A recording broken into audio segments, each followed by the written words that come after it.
ಕೆಲವೊಬ್ಬರು ಅಧಿಕಾರಿಗಳಿರ್ತಾರೆ, ಆ ಅಧಿಕಾರಿಗಳು ಯಾಕೆ ಈ ರೀತಿ ವರ್ತನೆ ಮಾಡ್ತಾರೆ ಅಂತ ಹೇಳಕ್ಕೆ ಸಾಧ್ಯ ಇಲ್ಲ. BBMP ಕಚೇರಿಯಲ್ಲಿ ಒಬ್ಬ ವ್ಯಕ್ತಿ ಇದ್ದಾರೆ, ಒಬ್ಬ ಅಧಿಕಾರಿ.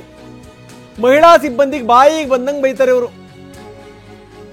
ಬಾಯಿಗೆ ಬಂದಂಗೆ ರಜೆ ಹಾಕಿದ್ರೆ HIV ಬಂದಿದೆಯಾ ಅಂತ ಕೇಳೋದು. ಇದೆಂಥ ಕೀಳು ಮನಸ್ಥಿತಿ ನೋಡಿ.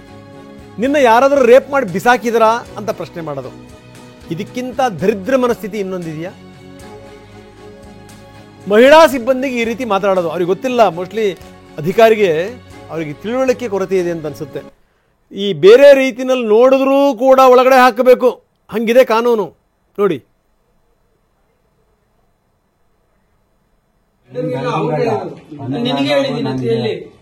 ಹೌದು ಸರ್, ಹೇಳಿಲ್ವಾ ಈ ರೀತಿ ರಜಾ ಹಾಕಿದೀನಿ ಅಂತ ಹೇಳ್ಬಿಟ್ಟು ದಂಧೆ ನಡೆಸ್ತಾ ಇದ್ದಾಳೆ ಅಂತ ಒಬ್ಳ ಹೆಣ್ಮಗಳಿಗೆ ನೀವ್ ಹೇಳು ಮಾತಾ ಸರ್.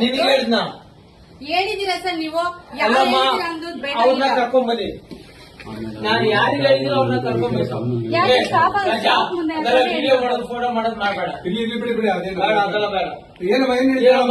ಯಾವಾಗ ಮಾಡಿದ್ರು? ಮಾಡಿದೀರಾ ಸರ್? ಲೀವ್ ಹಾಕಿದ್ದೆ ಸರ್. HIV ಬಂದಿದ್ಯಾ, ಪಾಸಿಟಿವ್ ಬಂದಿದ್ಯಾ, ಅಥವಾ ಕುಷ್ಠರೋಗ ಬಂದಿದ್ಯಾ, ಅಥವಾ ರೇಪ್ ಮಾಡ್ಬಿಟ್ಟು ಎಲ್ಲಾದ್ರೂ ಬಿಸಾಕಿದಾರ ಅಂತ ಹೇಳಿ ಹೆಣ್ಮಕ್ಳಿಗೆ ಈ ರೀತಿ ಮಾತಾಡ್ಬೋದಾ ಸರ್? ನಾನು ನಿಮಗೆ ಮಾತಾಡಿದ್ದೀನ? ಆಫೀಸಲ್ಲಿ ಮಾತಾಡಿದ್ದೀರಾ ಸರ್ ನೀವು? ನಿಮಗೆ ಆಫೀಸಲ್ಲಿ ಮಾಡಿದ್ದೀನಿ ಅಂತ ಎಲ್ಲಿ ಹೇಳಿದ್ದೀನಿ? ನಿನಗೆ ಹೇಳಿದ್ದೀನಿ ಅಂತ ಎಲ್ಲಿ? ಹೌದು ಸರ್, ಹೇಳಿಲ್ವಾ ಈ ರೀತಿ ರಜಾ ಹಾಕಿದೀನಿ ಅಂತ ಹೇಳ್ಬಿಟ್ಟು ದಂಧೆ ನಡೆಸ್ತಾ ಇದ್ದಾಳೆ ಅಂತ ಒಬ್ಳ ಹೆಣ್ಮಗಳಿಗೆ ನೀವ್ ಹೇಳು ಮಾತಾ ಸರ್. ನಿನಗೆ ಹೇಳಿದ್ನ? ಹೇಳಿದೀರಾ ಸರ್ ನೀವು?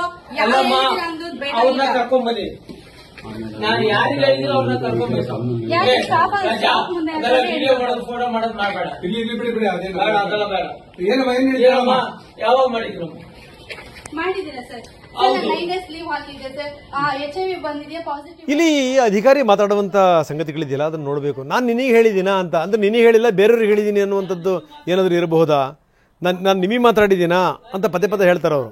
ನಿಮಗೆಲ್ಲ ಅವ್ರಿಗೆ ಮಾತಾಡಿದೆ ಅಂತಲೂ ಕೂಡ ಹೇಳ್ತಾರೆ. ಯಾರಿಗೆ ಮಾತಾಡಿದ್ರು? ಹಾಗಾದರೆ ಈ ಲೇಡಿ ಅಲ್ಲದೇನೆ ಇನ್ನೊಬ್ಬ ಲೇಡಿಗೆ ಏನಾದರೂ ಇವರು ಮಾತಾಡಿದ್ರಾ? ಇವ್ರ ಹೆಸರು ಶ್ರೀನಿವಾಸ ಮೂರ್ತಿ, ಆಸ್ತಿ ವಿಭಾಗದ ಸಹಾಯಕ ಆಯುಕ್ತರು ಶ್ರೀನಿವಾಸ ಮೂರ್ತಿ. ನೋಡಿ ಇವರ ಬಾಯಿನ ಮಾತುಗಳು, ಇವರದು ಏನು HIV ಅನ್ನೋದೇನು, ಯಾರಾದರೂ ರೇಪ್ ಮಾಡಿ ಬಿಸಾಕಿದ್ರು ಅನ್ನೋದೇನು, ಈ ಹೆಣ್ಣುಮಗಳಿಗಂದ್ರೋ ಅಥವಾ ಇನ್ನೊಬ್ಬರಿಗಂದ್ರೋ, ಸಂಬಂಧಪಟ್ಟಂಥ ವ್ಯಕ್ತಿಗಳು ಇದನ್ನು ನೋಡಬೇಕು. ವ್ಯವಸ್ಥೆಯಲ್ಲಿರುವಂಥವ್ರು ಹಿರಿಯರು ಇದನ್ನು ಗಮನಿಸಬೇಕು. DK ಶಿವಕುಮಾರ್ ಅವರೇ, ದಯವಿಟ್ಟು ಇದನ್ನು ನೋಡಿ. ನೀವು ಬೆಂಗಳೂರು ನಿಮ್ಮ ಕೈನಲ್ಲಿದೆ. ಒಬ್ಬ ಅಧಿಕಾರಿ ಈ ರೀತಿ ಮಾತಾಡ್ತಾರೆ, ಇವ್ರ ಮೇಲೆ ಕ್ರಮ ಕೈಗೊಳ್ಳಬೇಕು ಮುಲಾಜಿಲ್ಲದೇನೆ.